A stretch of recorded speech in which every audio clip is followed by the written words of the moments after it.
Good afternoon, I'm Farouk. I'm with Cleveland Metro Parks Youth Outdoors, and today I want to come to you and talk to you a little bit about fun family foil meals that everyone can enjoy. So right now we are all trying to adapt and modify our lifestyles to this new way of life, and cooking has no exception to that rule. So I have some ideas for you that I'm sure you will enjoy. It's called a campfire meal or a foil meal, all right? And I have a list of ingredients in front of me. These are just a few of my favorites. You can get a list of ingredients from your family, get some ideas of what they like, and you can create an assembly line, and everyone can choose what they want. So this is how this works, okay? All right, but let me just talk about what I have here. I have some red and green bell pepper here. I have some red onion. I also have some yellow bell pepper there as well.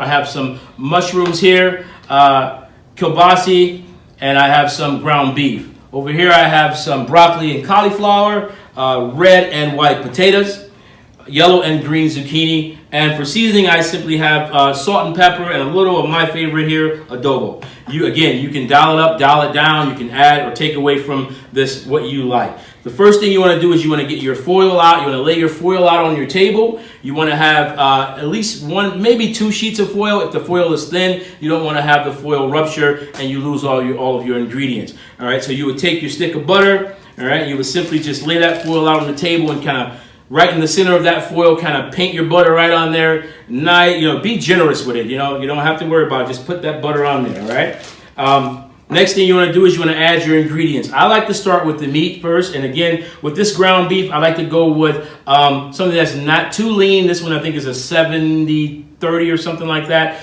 You want to have some meat that has a little fat in it. It helps it cook a lot better. So add your meat, add your veggies, add your potatoes, everything that you want to add in yours, and you can add your seasonings, salt and pepper, add a little water to the mix as well because that helps the steam get going and cooking. All right, and once you've added everything to your foil pack, you want to make sure you close it up nice and tight.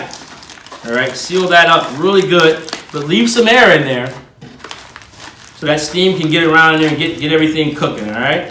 All right. So when you're cooking on a fire, you always want to be safe. So I have some gloves over here. I'm going to throw on my gloves real quick.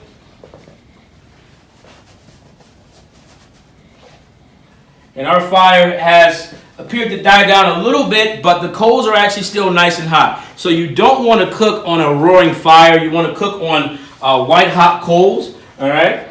So you want to bring your full pack over to your fire. You can place it right in there, right on top of those coals. If you have more coals, you can actually throw coals on top of it, completely cover your full pack. That's going to have your meal cook a whole lot faster, so monitor it.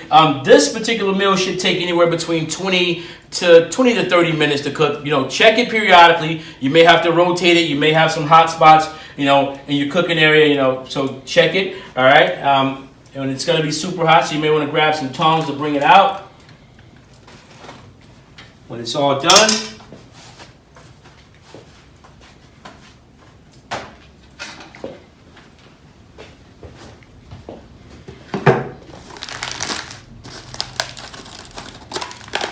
open it up, and there's your finished product.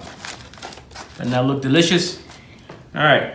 So you've got your dinner meal all done, and what are you going to do for dessert? Dessert is can be an even simpler process. All right.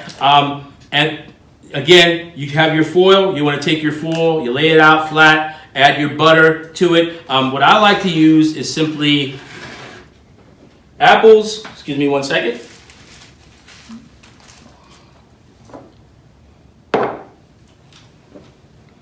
So take an apple. One apple is enough per person or per individual. You can slice that apple up, right? You add that to your foil.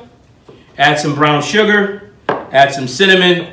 Add some butter on top of that as well. A little water again for the steam component. All right, and close that up. And it's going to caramelize really nicely. Now that may look like it's burnt, but it's not. It's actually caramelized really good. The apples are nice and soft. If you notice, I like to crumble up a little granola on top of mine. If you have some ice cream, you can throw some ice cream out. Again, whatever you like, whatever your heart desires. This is super, super easy, super fun. The entire family can get in on it, right? And everyone can have partake in making that meal.